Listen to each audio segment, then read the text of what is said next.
Hello, good evening, नमस्कार, आदाब। एक बार फिर से आप सबका स्वागत है ड्रीम यूपीएससी चैनल पे, which is a part of an academy. As I promised, मैंने आपको जैसे कि कहा था कि एनसीईआरटी का जो सेक्शन है उसके बेसिस पे जो क्वेश्चंस होंगे वो जल्दी आपके लिए अलग अलग सब्जेक्ट का स्टार्ट कर देंगे। तो अब पेपर जैसे कि बहुत सारे पोस्टपोन हो ही चुके हैं, अब आपके पास में अच्छा खासा टाइम है कि आप घर पे रहें और चीज़ों को यहाँ पे साथ ही साथ पढ़ते चलें। ठीक है, तो ये जो पर्टिकुलर सेशन है ये आपके ज्योग्राफी का क्लास 6 और क्लास 7 के एनसीईआरटी के बेस पर है। आज है पार्ट 1, कल रहेगा पार्ट 2, और अगर उसके बाद भी नीड लगे कि कुछ टॉपिक रह रहे हैं तो फिर हम लोग उसका पार्ट 3 भी कर देंगे। ठीक है, इसके अलावा जो एनडीए का पेपर अभी हुआ था उस पेपर को भी इसी पर्टिकुलर टाइम पे 4:30 बजे हम इसको भी शेड्यूल कर देंगे इसी वीक के अंदर, ताकि आपकी ज्योग्राफी की एनसीईआरटी और आपका एनडीए का पेपर दोनों ही सॉल्व हो जाएगा। नेक्स्ट वीक का भी प्रोसेस बता देते हैं कि क्या रहने वाला है। नेक्स्ट वीक के लिए आपका इस पर्टिकुलर चैनल पे स्टेट पीएससी एंड यूपीएससी के लिए मॉक स्टार्ट होने जा रहा है। ठीक है, काफ़ी सारे बच्चों की डिमांड आ रही थी कि मैम एक बार से मॉक क्वेश्चंस करा दो थोड़े से, तो मॉक रहेगा आपके लिए। देखो, पेपर होना है कि नहीं होना वो तो नहीं पता अभी, बट प्रिपरेशन अपनी रखो अच्छे से। ठीक है, इसके अलावा जो बच्चे ऐसे हैं जो सुबह 7 बजे की क्लास को अभी गोला टिका रहे हैं, रीज़न बीइंग कि मैम पेपर पोस्टपोन हो गया, ये गलती करना कम कर दीजिए, वरना फिर लाइफ भर गलती करते रह जाओगे और लोग बस आपको देखकर हंसेंगे और कुछ ना होने वाला है। समझ रहे हो, ये टाइम आपको दिया गया है, just use it, consume that time. समझ गए?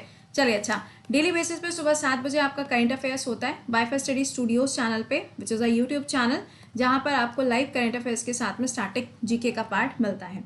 इसके अलावा अगर आपने यहाँ पे एसएससी कैटेगरी में बैच को ज्वाइन नहीं किया, आपका नया बैच अब स्टार्ट होने जा रहा है 28 तारीख से। आपके पास 8 दिनों का समय है, आप ज्वाइन कर सकते हैं। इस बैच की जो फ़ी है वो कितनी है, 1 साल की 6,000 रुपये है, जिसमें आपको कोड यूज़ करना है कृति10, और आप आराम से इसके अंदर जीएस, मैथ, इंग्लिश और रीजनिंग बिल्कुल बेसिक से पढ़ सकते हैं किसी भी एग्जाम के लिए। एनी एग्जाम मतलब एनी एग्जाम। ठीक है, चलिए शुरुआत करेंगे, लेकिन एक बार सेशन के लिंक को अपने फ्रेंड्स के साथ में शेयर कर दीजिएगा एंड लाइक ज़रूर करिएगा, और अगर चैनल पे पहली बार आएँ then do subscribe the channel. ठीक है, चलिए पहला क्वेश्चन, पहला सवाल लिखा हुआ है। अच्छा, चैप्टर का नाम भी बता दें, आर कंट्री वाला जो चैप्टर है उसके बेसिस पे क्वेश्चन है। ओके, क्या है यहाँ पे, जो हमारे इंडिया का मेनलैंड एरिया है इसका जो लैटिट्यूड है, अगर हम उसको देखें तो लैटिट्यूड वाली जो लाइन है वो नॉर्थ टू साउथ कितने एंगल पे आपको देखने को मिलती है। पहली चीज़ तो ये समझिएगा कि हमारी जो अर्थ है वो अपनी एक्सिस पे क्या है, टिल्टेड है, हम सभी लोग जानते हैं। और जब हम लैटिट्यूड्स की बात करते हैं दैट मीन्स ये जो इस तरीके से लाइंस होती हैं ये क्या है, लैटिट्यूड्स हैं, और जो ऐसी लाइंस होती हैं इसे हम क्या कहते हैं, लॉन्गिट्यूडनल लाइन कहते हैं। ये क्वेश्चन पूछा हुआ सवाल है तो प्लीज़ इसको ध्यान रखिएगा, UPSC has asked this question already.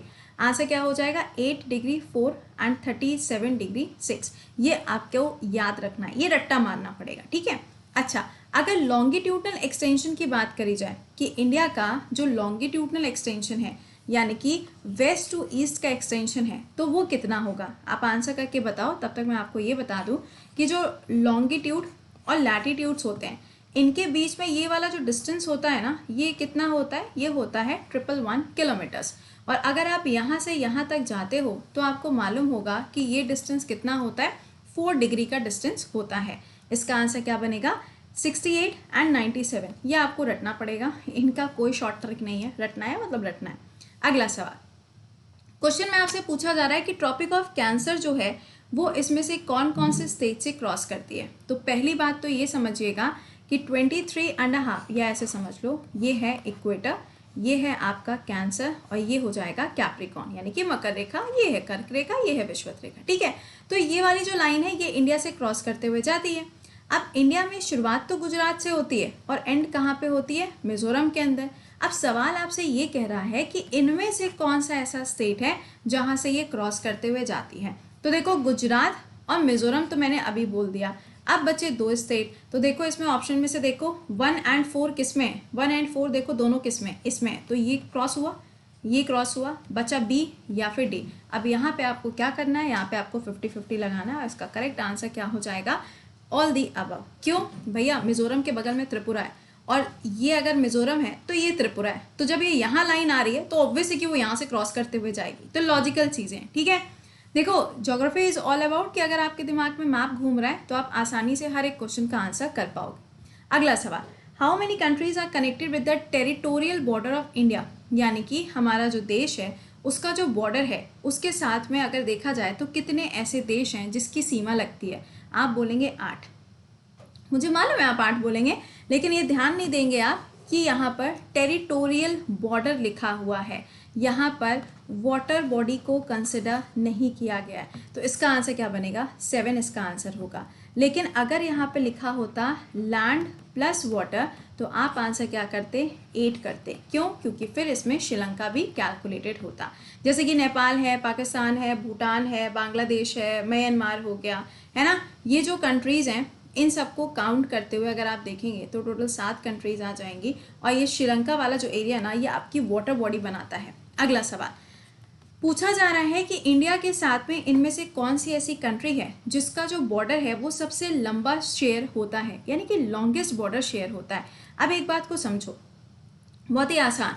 जो चाइना का एरिया है ये सबसे ज़्यादा पहले शेयर करता था जम्मू एंड कश्मीर के साथ में, लेकिन अब आप जब नया वाला मैप देखोगे, देखो ये सब चीज़ें हो सकता है कि आपको कैच करने में थोड़ी दिक्कत हो क्योंकि आपने मैपिंग नहीं पढ़ी है। तो आपको बता दें कि परसों से, यानी कि फ्रॉम आज क्या है यार, ट्यूसडे, वेडनेसडे, थर्सडे से सुबह 10:30 बजे आपके लिए स्वदेश दर्शन का पार्ट 2 स्टार्ट होने जा रहा है, जिसमें आपको स्टेट के स्टैटिक की थ्योरी पढ़ाई जाएगी और उसके साथ में क्वेश्चंस कराए जाएंगे। तो अगर आपका पिछली बार रह गया था तो आपके पास में मौका है, इस बार कंटेंट भी है और क्वेश्चंस भी हैं। पिछले बार सिर्फ मैंने कंटेंट पढ़ाया था, क्वेश्चंस नहीं कराए थे। तो इस बार आपके लिए दोनों चीज़ें रहने वाली हैं। कहाँ होगा? अनअकैडमी के स्पेशल क्लास पे क्लास रहेगा। तो जब मैप याद हो जाएगा ना तो आराम से ये आंसर कर लोगे। अब पिछली बार क्या था, जो पुराना वाला मैप था उसके हिसाब से जम्मू एंड कश्मीर का जो एरिया है वो चाइना के साथ में सबसे लंबा लगता था। लेकिन फिर क्या हुआ, जब ये मैप चेंज हो गया तो आप जब मैप देखोगे तो कुछ इस तरीके से देखने को मिलेगा, राइट। तो ये जो मैप है इधर वाला हिस्सा अब क्या हो गया, जम्मू एंड कश्मीर, इधर तो बॉर्डर ही शेयर नहीं करता। तो चाइना के साथ में अब जम्मू कश्मीर का जो बॉर्डर है वो शेयर नहीं होता। चाइना के साथ सबसे लंबा जो बॉर्डर शेयर होता है वो अरुणाचल प्रदेश का होता है। पाकिस्तान के साइड पे देखोगे तो राजस्थान और गुजरात आपको मिलेगा। राजस्थान का जो बॉर्डर है अच्छा खासा शेयर होता है किसके साथ? पाकिस्तान के साथ। म्यांमार के साथ में देखोगे तो नॉर्थ ईस्ट के जो स्टेट्स हैं, जैसे कि आपका ये क्या नाम है, जो नागालैंड है या मणिपुर है या मिजोरम है, ये वाले जो स्टेट हैं ये बॉर्डर शेयर करते हैं। एंड बांग्लादेश के साथ में तो काफ़ी सारे स्टेट्स हैं हमारे जो शेयर करते हैं। तो लॉन्गेस्ट अगर पूछी जाएगी तो कौन सी है? Bangladesh is the correct answer. ठीक है, अगला सवाल, which one state is surrounded by the international boundary from the 3 sides? इसमें से कौन सा भारत का ऐसा राज्य है जिसके तीनों तरफ से आपको इंटरनेशनल बाउंड्री देखने को मिलती है? देखो, एक है मणिपुर, एक है आसाम, सिक्किम या त्रिपुरा। अब बात को समझिएगा, अगर हम नॉर्थ ईस्ट के स्टेट्स की बात करते हैं तो मैंने आपको बताया है कि जो आसाम स्टेट है वो जितने बाकी स्टेट हैं यहाँ पर 7 सिस्टर्स होती है ना, आसाम को निकाल दो कितने बचे? 6। तो आसाम का जो बॉर्डर है वो इन सब के साथ में शेयर होता है जो यहाँ पे स्टेट्स हैं, अरुणाचल, नागालैंड, मेघालय, मणिपुर, त्रिपुरा एंड मिजोरम।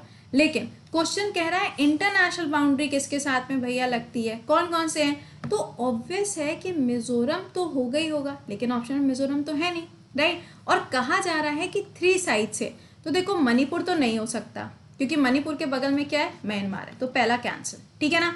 अब इसमें से देख लो पहला किसमें, तो ये ऑप्शन गया। ठीक है, दूसरा आसाम। आसाम की अगर बात करोगे तो ये आपको कहाँ पे मिलेगा? बिल्कुल बीच में मिलता है क्योंकि ये बाकी स्टेट के साथ में बॉर्डर शेयर करता है। तो ये ऑप्शन भी कट। अब देखो ये कट गया, ये भी कट जाएगा फिर क्योंकि 2 है ही नहीं, 2 है ही नहीं, तो बचा क्या? Option number C is the right answer. Simple. Answer निकालने के तरीके होते हैं। चलो दूसरा तरीका भी देख लेते हैं, है ना, क्योंकि हमें तो सीखना है, पर्टिकुलर चैप्टर क्यों पढ़ाया जा रहा है? सीखने के लिए।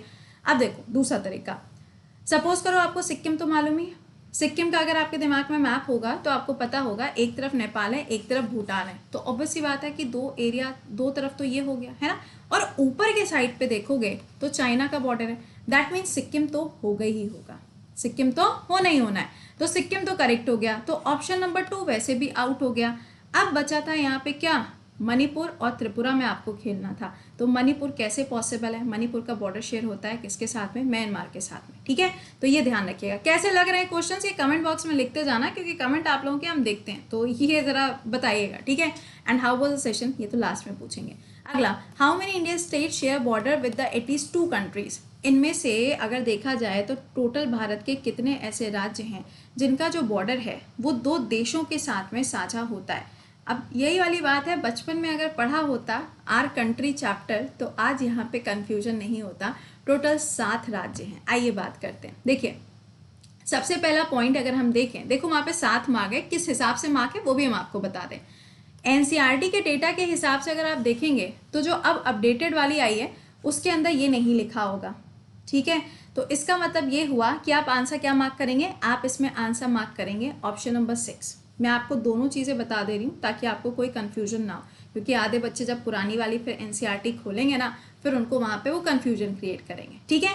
तो यहाँ पे अगर आप देखें तो ये जो आंसर बताया गया ये जम्मू कश्मीर को इंक्लूड करके दिया है, बट नई वाली एनसीईआरटी में ये अपडेटेड होगा और जम्मू एंड कश्मीर को कंसिडर नहीं किया जाएगा, ठीक है ना। क्योंकि क्वेश्चन में क्या कहा जा रहा है, एटलीस्ट 2 कंट्रीज, और जो जम्मू एंड कश्मीर है अगर आप उसमें एरिया की बात करो तो अब वो अफगानिस्तान के साथ में भी नहीं लगता है और चाइना के साथ में भी नहीं लगता है। अब इसका बॉर्डर सिर्फ और सिर्फ पाकिस्तान के साथ में लगता है। तो पहला वाला तो क्रॉस हो गया। तो करेक्ट आंसर हम क्या करेंगे, लेटेस्ट अपडेशन के हिसाब से 6 मार्क करके आएंगे।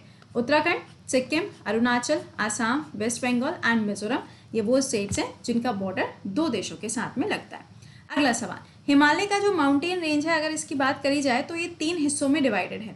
सवाल आपसे पूछा जा रहा है कि जो 3 हिस्से हैं इनको नॉर्थ टू साउथ अरेंज कर दीजिए, आंसर करके बताओ। देखो सिंपल है, हिमालय में आप देखोगे तो सबसे ऊपर आपको ट्रांस हिमालय मिलेगा, फिर आपको नॉर्थ हिमालय का पार्ट मिलेगा और आखिरी में पूर्वांचल हिमालय जो होता है, ठीक है।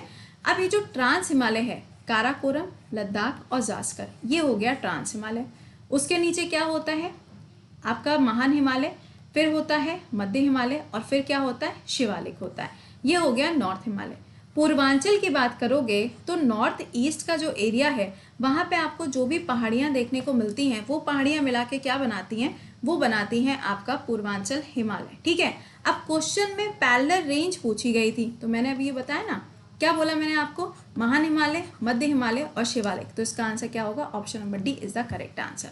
अगला सवाल, सुंदरवन डेल्टा, यार ये तो गलत मत करना। और मैं फिर से बोलूँगी, अगर कोई ऐसा स्टूडेंट है जो सेशन को आज पहली बार देख रहा है या चैनल पे पहली बार आया है, प्लीज़ डू सब्सक्राइब। इस पे 2 क्लासेस रहते हैं। सुबह जो क्लास होता है वो आपका लाइव होता है 8:30 बजे, और जो 4:30 बजे होता है वो रिकॉर्डेड मोड में होता है, ठीक है।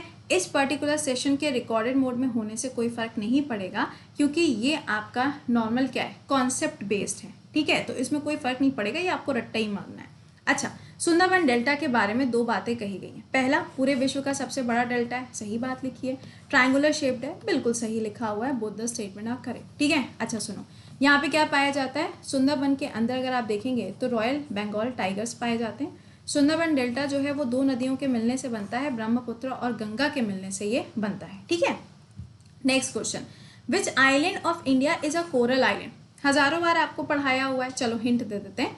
ये वो आइलैंड है जो टीबी फ्री हो चुका है, ये वो आइलैंड है जो ऑर्गेनिक यूनियन टेरिटरी है। अब तो आंसर कर दो, जिसकी कैपिटल कावाराती है। तो इसका आंसर क्या हो जाएगा, Lakshadweep is the correct answer.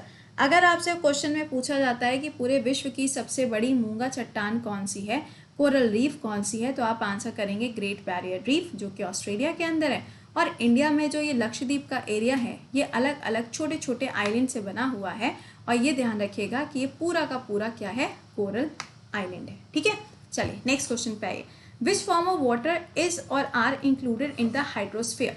पूछा जा रहा है कि जो हाइड्रोस्फीयर होता है उसमें किस तरीके के वाटर प्रेजेंट होते हैं, मतलब इन द सेंस कि वाटर के फॉर्म में, पानी के फॉर्म में होता है, आइस होता है, वेपर होता है, क्या होता है। तो ये आपका ऑल ऑफ द अबव, यानी कि हाइड्रोस्फीयर के अंदर आप हर एक चीज़ को काउंट करेंगे। अच्छा, अगला, बायोस्फीयर में क्या होता है। अब सुनो, जो हमारी पृथ्वी है, जो अर्थ है, ये हो गया कोर, ये हो गया मेंटल और ये हो गया क्रस्ट, यही तो होता है ना।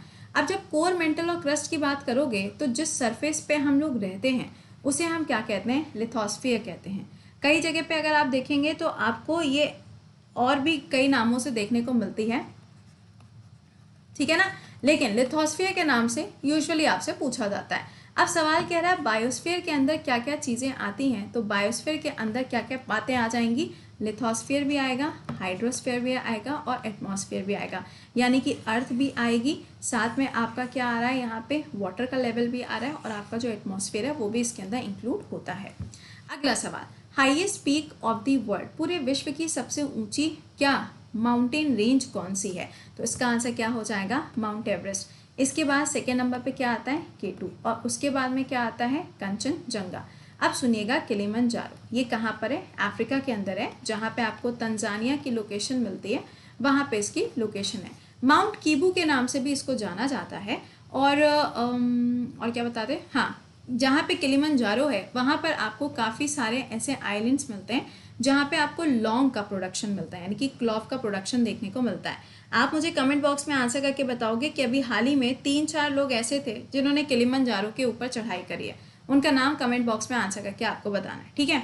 अब सुनिए, इंडिया की अगर हाईएस्ट पीक पूछी गई और आपको ऑप्शन में दोनों दिए, आप आंसर मार्क करोगे K2, ठीक है। बट पॉइंट समझिएगा, अगर क्वेश्चन में लिखा हुआ हो इंडिया की हाईएस्ट पीक अनडिस्प्यूटेड, यानी कि जिसके ऊपर कोई विवाद नहीं है, तो आप आंसर क्या करेंगे, कंचनजंगा। कंचनजंगा कहाँ पर है, ये आपको सिक्किम के एरिया में मिलेगा, और K2 कहाँ है, ये आपको POK के एरिया में देखने को मिलता है। माउंट एवरेस्ट कहाँ है, तो ये नेपाल में मिलेगा, और इसकी जो हाइट है 8848.86 अभी बताई गई है, क्योंकि चाइना और नेपाल ने इसको दोबारा से नापा था, ठीक है।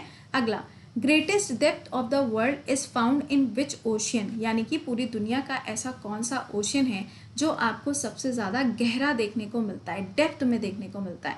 आंसर क्या होगा, पैसिफिक ओशियन। और यही क्या है, सबसे बड़ा ओशियन भी तो है ना। अच्छा, नेक्स्ट पॉइंट समझिएगा, अगर पूछा जाए रिंग ऑफ फायर ये कहाँ मिलेगी, तो ये भी आपको यहीं पर मिलेगी। रिंग ऑफ फायर का मतलब क्या है, एक ऐसी जगह जहाँ पे आपको बहुत ज़्यादा ज्वालामुखी और बहुत ज़्यादा भूकंप देखने को मिलते हैं, उसे हम यहाँ पे रिंग ऑफ फायर के नाम से जानते हैं, ठीक है। अगला पॉइंट क्या है, जो पैसिफिक ओशियन का एरिया है वहाँ पर आपको बहुत सारी माइनर प्लेट्स देखने को मिलती हैं, इसकी वजह से यहाँ पे बहुत ज़्यादा भूकंप वगैरह आते रहते हैं। एटलांटिक ओशियन जो है ये आपका एस शेप्ड है, और यहाँ पे आपको काफ़ी सारे रिलीफ स्ट्रक्चर्स भी देखने को मिलते हैं। चलो नेक्स्ट क्वेश्चन पे आओ, कॉन्टिनेंट आपको बताना है, ऑर्डर बताना है, ठीक है, साइज के हिसाब से। तो एशिया आएगा नंबर 1 पे कि नहीं आएगा मुझे नहीं पता, आप मुझे आंसर करके बताओ। Take a second and answer. Tick tick 1, tick tick 2, tick tick 3 तो हम नहीं करेंगे, बट उम्मीद करेंगे कि अब तक आपने आंसर कर लिया होगा। इसका आंसर क्या होगा, Asia, Africa, north America, south America and Europe. ये इजी वन था, इसमें कोई रॉकेट साइंस नहीं थी। अगला सवाल, इसमें से कौन सा ऐसा कॉन्टिनेंट है जहाँ से तीनों लाइनें क्रॉस करती हैं, tropic of cancer, equator and Capricorn, ये तीनों जो हैं ये क्रॉस करते हुए जाते हैं, तो इसका आंसर क्या होगा, Africa is the correct answer. मैंने कई बार ये चीज़ आपको बताई हुई है कि जो अफ्रीका है वहाँ से कर्क रेखा, मकर रेखा और विषुवत रेखा होते हुए जाते हैं, और जहाँ पे ये इक्वेटर वाली लाइन क्रॉस करती है वहाँ पर आप अगर देखेंगे मैप में तो आपको कॉन्गो रिवर देखने को मिलेगी। कॉन्गो की एक ट्रिब्यूटरी भी है जिसका नाम क्या है, जायरे, और ये कॉन्गो रिवर इक्वेटर लाइन को 2 बार कट करती है। अच्छा, इंडिया में कौन सी रिवर है जो किसी लाइन को कट करती है, तो इंडिया में जो माही रिवर है वो किसको कट करेगी, इंडिया में कौन सी लाइन है, यही वाली तो लाइन है ना, तो इस वाली लाइन को कट करती है। इक्वेटर भारत से जाती नहीं है, इंडिया के नीचे से क्रॉस करते हुए जाती है। कैप्रिकॉर्न से इंडिया का कोई लेना देना है नहीं, वो तो ऑस्ट्रेलिया वाले एरिया से होते हुए जाती है, ठीक है। अगला सवाल में पूछा जा रहा है एशिया और अफ्रीका के बीच में आपको कौन सा कैनाल देखने को मिलता है। अरे भैया, ये वही वाला कैनाल है जहाँ पे एवर गिवन जो है वो फंस गया था। आंसर क्या हो जाएगा, सुएज कैनाल। अब समझिएगा, सुएज कैनाल जो है मैप में अगर आप देखोगे तो मैप में आपको नज़र आएगा सऊदी अरेबिया, उसके ऊपर इजराइल, उसके ऊपर लेबनान, और नीचे के साइड में यमन मिलेगा, ठीक है। यानी कि लेबनान, इजराइल, सऊदी अरेबिया और यमन, कुछ ऐसा सा स्ट्रक्चर मिलता है। इधर के साइड पे देखोगे तो आपको इजिप्ट मिलेगा, इसके बीच में यहाँ पे क्या है, सनाए पेनिनसुला, और यही सनाए पेनिनसुला जो है, ये जो प्रायद्वीप का क्षेत्र है, यहीं से होते हुए क्या जाती है, सुएज कैनाल जाती है। सुएज कैनाल जो है वो इजिप्ट का पार्ट है, और इजिप्ट की कैपिटल क्या है, कायरो है। और ये जो क्या नाम है, कायरो है, ये नील नदी के किनारे पर आपको मिलेगा। इसको बोला जाता है द गिफ्ट ऑफ नाइल, ठीक है। कील कैनाल यहाँ पे नहीं है, ये आपको मिलेगा यूरोप के एरिया में, ये भी आपको यहाँ नहीं मिलेगा, ये भी अमेरिका के पार्ट पे, और ये भी आपको सेंट्रल अमेरिका के पार्ट पे मिलेगा, ठीक है। चलो नेक्स्ट क्वेश्चन पे आओ, नॉर्थ अमेरिका और साउथ अमेरिका को कनेक्ट कौन करता है, कौन सी कंट्री है, तो पैनामा है। पैनामा कैनाल पूछी जाए तो ये कब बनाई गई थी, 1914 में इसको बनाया गया था। यहाँ पे आपको बहुत सारे वाटर चैनल्स देखने को मिलते हैं। ठीक है, अगला सवाल, कौन सा ऐसा कॉन्टिनेंट है जिसको आइलैंड कॉन्टिनेंट के नाम से जाना जाता है। आप सोचो, मैं आपको हिंट देती हूँ। देखिए, आइलैंड कॉन्टिनेंट यानी कि कैसी जगह जिसके चारों तरफ पानी होगा। इधर की तरफ हिंद महासागर है, इधर की तरफ प्रशांत महासागर है। ऊपर की तरफ देखोगे तो आपको आराफुरा सी मिलेगा, नीचे की तरफ देखोगे तो साउथ ओशियन मिलेगा। कौन सी जगह है ये, तो इसका आंसर हो जाएगा Australia is the correct answer. Australia का खुद का अपना एक आइलैंड भी है जिसका नाम क्या है, क्या नाम है, तस्मानिया, और इसकी कैपिटल क्या हो गई, होबार्ट इसकी कैपिटल हो गई। ठीक है, चलो नेक्स्ट क्वेश्चन पे आओ। आपको यहाँ पे सीक्वेंस के हिसाब से लगाना है ओशियंस को, Pacific, Indian, Atlantic, south ocean and Arctic. तो सिंपल सी बात है कि भैया नंबर 1 पे क्या आएगा, ये आएगा, नंबर 2 पे क्या आएगा, ये आएगा, और नंबर 3 पे क्या आएगा, ये आएगा। तो हमें ये सीक्वेंस पता था कि 1 3 2 फॉलो करना है ना। तो 1 3 2, ये तो ऊपर के 3 टटावा है, ऐसे हो गया है ना। और सबसे स्मॉलेस्ट की बात करेंगे तो वो तो आर्कटिक होगा, क्योंकि यहाँ पे आईसी एरिया ज़्यादा है। तो ये हो जाएगा 5th पे। ये लो, आंसर क्या हो गया, ऑप्शन नंबर डी हो गया। अगला सवाल बताइए, क्वेश्चन में पूछा जा रहा है कि इसमें से कौन सा ऐसा ओशन है जो सबसे ज़्यादा बिजिएस्ट है, जहाँ से सबसे ज़्यादा ट्रेड होता है। पहला पॉइंट, अगर आपसे स्ट्रेट पूछी जाए तो 2 याद रखना। एक तो आपका जो ये साउथ ईस्ट वाला एरिया है, वहाँ पे स्ट्रेट ऑफ मलक्का मिलेगी। और अगर आप इधर के साइड में बात करोगे, दैट मीन्स इजिप्ट वाले एरिया में अगर देखोगे तो वहाँ पे आपको सुएज कैनाल मिलेगा। ठीक है, तो इसके हिसाब से आंसर क्या बनेगा, ओशियन पूछा है तो Atlantic ocean is the correct answer. ठीक है, तो मैंने पार्ट 1 में आपको काफ़ी सारे क्वेश्चंस करा दिए हैं। इसी तरीके से आपको कल भी एक सेशन मिलेगा, और अगर मुझे ज़रूरत लगेगी कि क्लास 6 या 7 से कोई और क्वेश्चंस भी करा देने चाहिए तो वो भी हम आपको करा देंगे परसों। तो उसमें कोई टेंशन की बात नहीं है, बट आई एम ट्राइंग कि जितने क्वेश्चंस हो सकते हैं वो क्वेश्चंस आपको करा दिए जाए। ठीक है, इसके अलावा ये ध्यान रखिएगा कि जब ये वाला सेक्शन ख़त्म हो जाएगा 6 एंड 7 का, उसके बाद में आपको एनसीईआरटी क्लास 8 की थ्योरी पढ़ा देंगे।